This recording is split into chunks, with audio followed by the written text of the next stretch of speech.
Hi, it's Rebecca Whitman, your host of the Balanced, Beautiful, and Abundant Show. I'm a top rated life coach, an international best-selling author, and a multi-passionate entrepreneur. I'm on a mission to help you go from burned out to balanced, beautiful, and abundant. The experts on this show will help you achieve work-life balance so that you can experience abundance in 7 pillars of life: spirituality, health, emotions, romance, mindset, social, and financial life. When you have all 7 pillars of life in alignment, you are balanced, beautiful, and abundant. Let's go.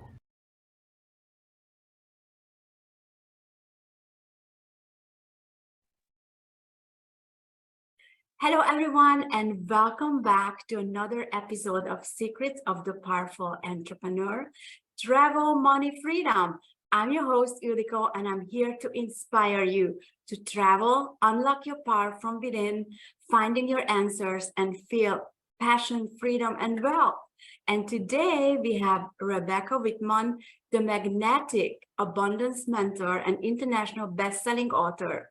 Graduated with honors from Princeton University. She was awarded Life Coach of the Year and Empowered Woman of the Year by the International Association of Top Professionals. Welcome, Rebecca. Thank you. I'm so excited to be here, Ildiko. So am I. It's while I was getting ready for this interview and I was reading your bio, something caught my eyes, which is the 7 pillar of abundance. So I would suggest we dive into that. Let's do it. Yeah. So I'll tell you how I came upon them. I did not think I was going to be voted Life Coach of the Year. I moved to LA to pursue my childhood dream of being an actress. And I had small parts on big shows like Friends, CSI, and 24. And because I was not a full-time actress, I had plenty of time to study great spiritual teachings from superstar teachers like Wayne Dyer, Michael Beckwith, Abraham Hicks. And I was able to create an income where I was making 6 figures working part-time. The one area of my life that I kept getting a lot of heartache was in my romantic life. I kept choosing men that were emotionally unavailable, and it was just a really painful part of my life. And I ended up marrying someone that wasn't really, my ideal husband, but I just wanted to have a father to my children. So I kind of like pushed my way into this marriage and it did not work out. My marriage went through divorce as my dad was dying. And one of the last conversations with my dad, he's like, Rebecca, you should write something. You live life in a really unique way. And I had no idea what I was going to write. My dad was buried on a Wednesday. My divorce was finalized on a Friday. And I was devastated, but I kept going. And a few months later, I'm sitting in my financial planner's office and he's like, Rebecca, you're having your best fiscal year ever. You're actually a millionaire this year, yet you lost your dad in your marriage. So tell me what you did. And I explained to him my 7 areas of life and how I strive toward balance. And he's like, you should write a book. So I actually wrote a book and it's called How to Make a 6-Figure Income Working Part-Time. And in the book, I explain that there are 7 key areas of life: spirituality, fitness, emotions, romance, mental, social, and financial. And when all 7 areas of life are working together, you become balanced, beautiful, and abundant. Wow. I'm going to dive into one. So, no, I let you actually pick one. Let's do this and let's go deeper into that. How to work with it? What are the results? What are the circumstances? Sure. So I'll start with spirituality because these pillars are in order of importance.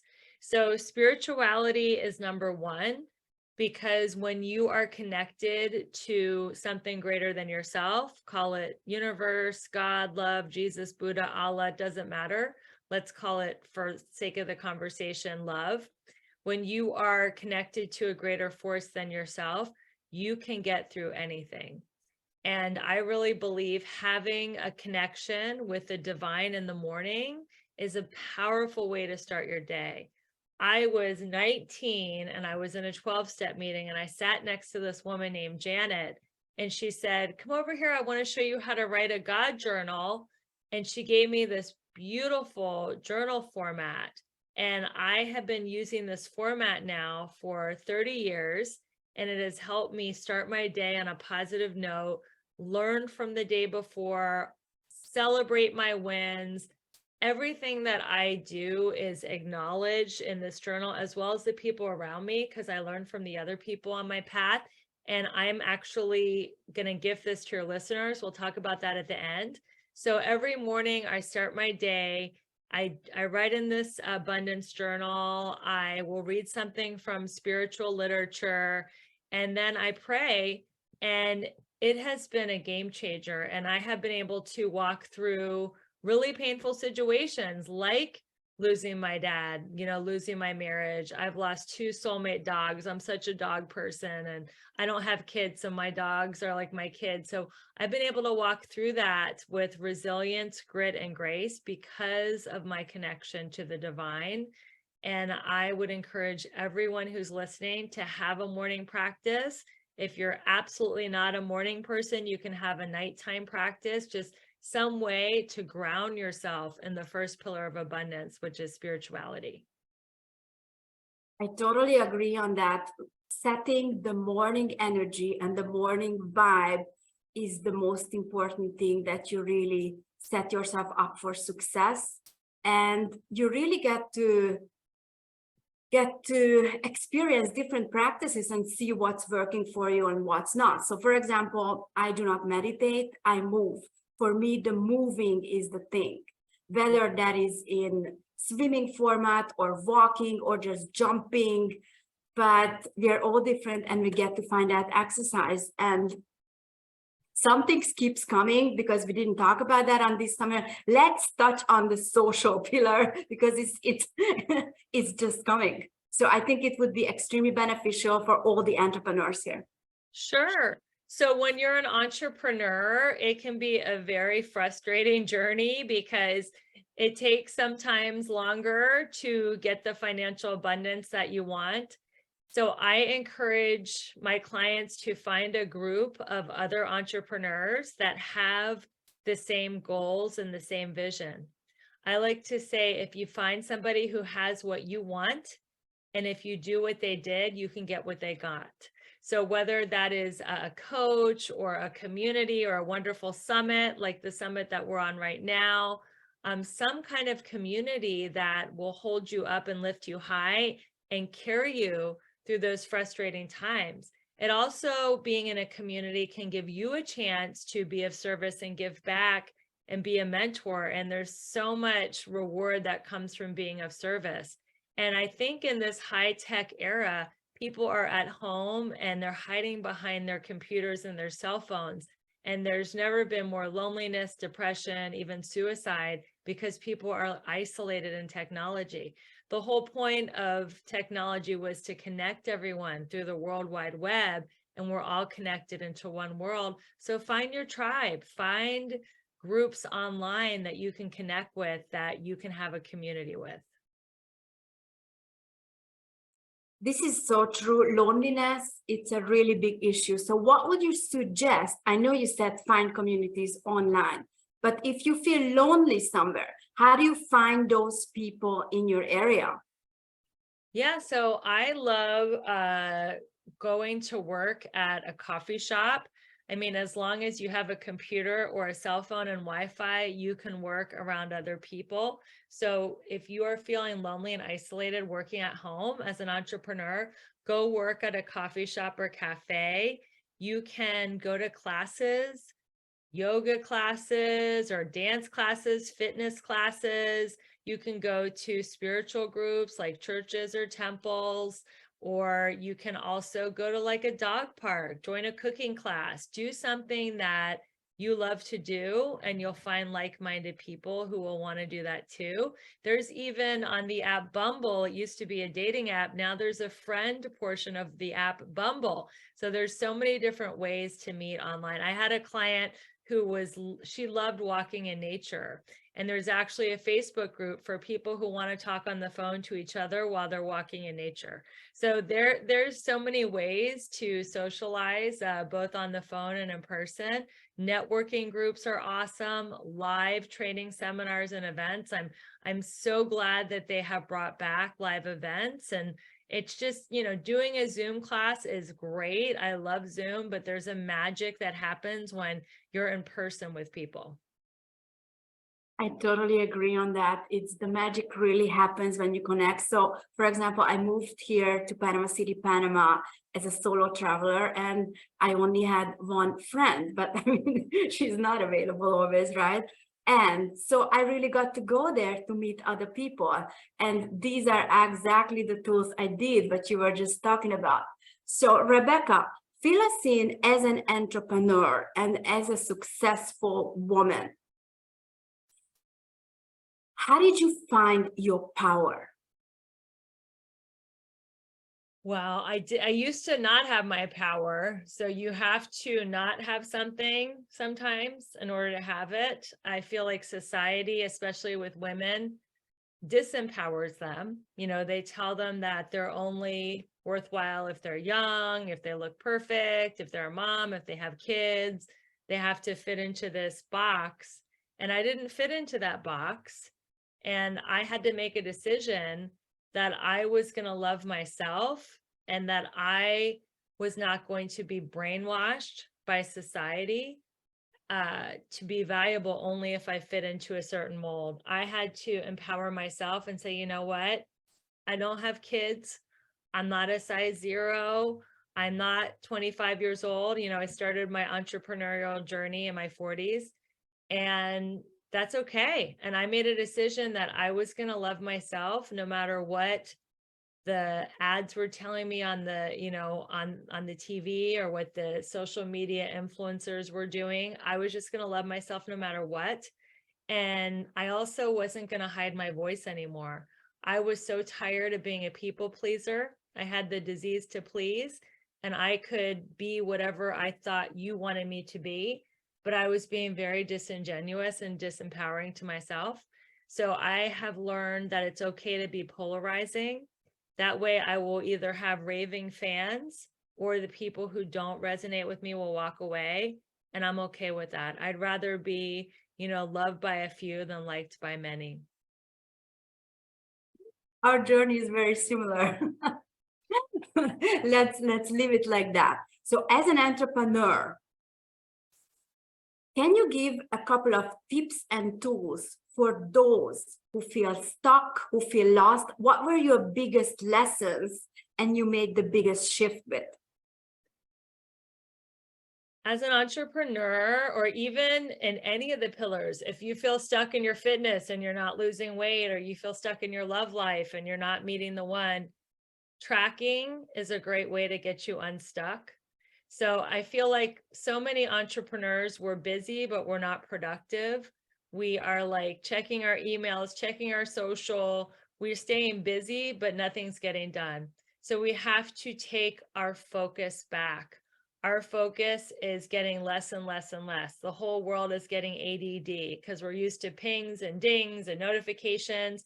So I really like teaching a couple things to help people get their focus. The first thing is to map out your schedule and create power hours. These are the hours that you're going to do your business no matter what. I don't tell all the entrepreneurs that I work with to quit their job. I'm a big believer in creating a side hustle. So if you have a job and you have several businesses, you have to be very deliberate with your time. So create a schedule on Sunday night about which business you're going to devote what time to, and create power hours. Another thing to help your focus is something called the Pomodoro method, which is 25 minutes of intense work and then a 5-minute break. So that is something that is really helpful. You can set your timer on your phone. There's even apps that help you with this. There's one that is called the Centered app to help you focus for 25 minutes and then take a break. So it's just great to take your power back and really focus. So I would say tracking and being deliberate with your time are two ways to get you unstuck. Yes, they are. They make huge shift. They certainly did for me. Yes. So I know a lot of people cannot wait to tap into abundance money. How do you create those quantum leaps? Okay, so the 7 pillars of abundance are in order of importance to me. Everybody thinks it should be the reverse. Make all the money in the world, work your butt off, hire a personal trainer, get really fit, attract the love of your life, then go to a spiritual retreat and socialize with other couples, and then learn spiritual practice. So the way that I have it set up is when you get spiritual, you're in a high vibe, then you get healthy, so you're feeling strong and powerful. Then you're coming from love and your emotions are very high. Then you are able to attract a loving romantic partner if that's what you want, or you can be polyamorous, no judgment, but you can have an awesome love life. Then you work on your mental health and your mindset through awesome summits, podcasts like my podcast, The Balanced, Beautiful, and Abundant Show. Then you socialize with other like-minded entrepreneurs that are also having a growth mindset and wanting abundance. And then you attract the money. So the money is the last piece of the puzzle. If you make it all about the money, you are going to come from desperation and not contribution. So I would tell you, when you are feeling spiritually centered and strong in your body and in love and happy, you are going to be giving from the overflow, and people are just going to be attracted to you. They're not even going to know what you do. They're like, I just want to do whatever she's doing. I want to buy products, goods, and services from this person. I want to coach with this person. I want to be a part of this person's world, because they'll feel that you're coming from love. So whatever you can do to find balance and not be a workaholic. I don't believe people should work themselves into the bone and then be burned out and depleted. I believe you should always do self-care first and give from the overflow, and the money will come. Yes, so the money is a byproduct. Yes. And it's just going to show up. Yes. As we learned, we both took a similar training, a leadership training. It's not have, do, be. It's be, do, have. So be loving and confident. Then do the actions, do the power hours and take the actions that are going to produce results, and then you'll have the money. Yes. So how does freedom show up in Rebecca's life?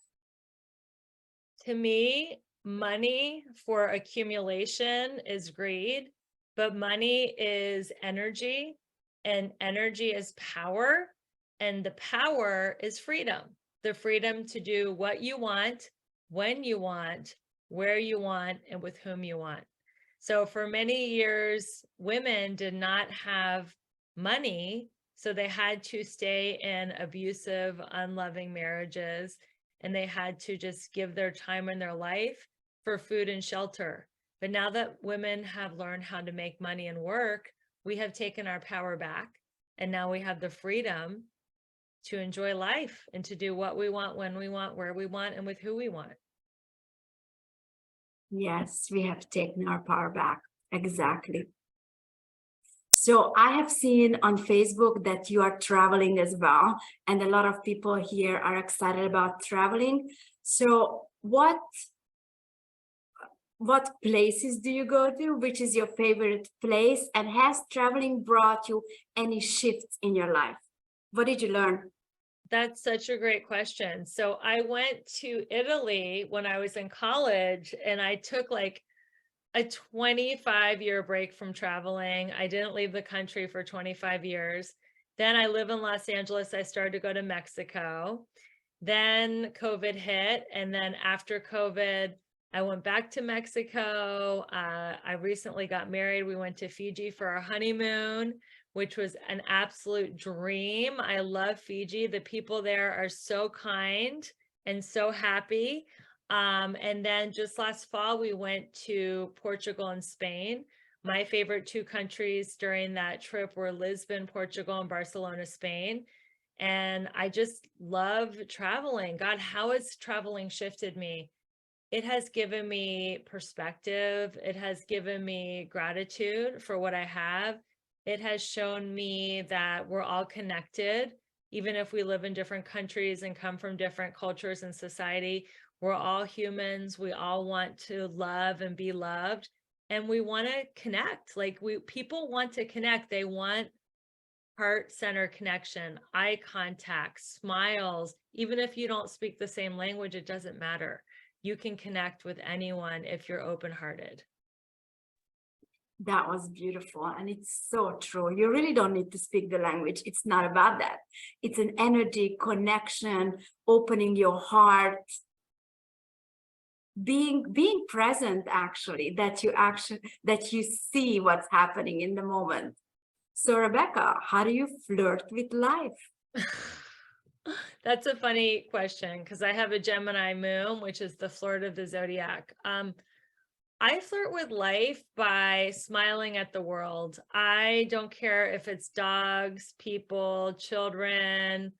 I remember a couple of weeks ago, I was just walking to the grocery store, and in the parking lot, I saw like a 4 or 5-year-old little boy, and I gave him the hugest smile, and he smiled back and did a little dance. So it doesn't matter, to me, flirting just means being emotionally playful. And I try to be playful with every being that crosses my path. I feel like people take themselves and they take life too seriously. And being in a flirtatious mode is just having fun with life and connecting at the same time. Yes, yes, and yes. So what are you working on? How can the audience connect with you? And what is your free gift? Yeah, so I am working on a women's circle. I have had so many clients graduate from my programs, make 6 figures working part-time, meet the love of their life, shed 30 pounds, and then I lost touch with them. And I thought, you know what? I want to keep my community together. So I'm going to create a women's circle. So every Tuesday at 12 p.m. Pacific time, I'm offering a free women's circle for women who are craving community, accountability, fun, and support. So I'm opening that up to the world. I just had my first session last Wednesday, and I'm going to start again last Tuesday. So every Tuesday, I'll make sure that I share the link with Ildiko. And then the gift is that wonderful abundance journal. I mean, I could seriously fill a library with how many journals I filled in the last 30 years, but it has been the biggest tool for my spiritual growth and unfoldment. And it has helped me on my journey to abundance, stay positive, stay spiritually fit, stay grounded, learn from other people, reframe my life from negative to positive. And I am offering that as a cherished gift to your listeners. Thank you so much. So many golden nuggets shared. We get to do this again. Yes. Unfortunately, our time is up. So thank you so much, Rebecca. And I'll see you all tomorrow. Thank you for joining us today. Thank you, everyone.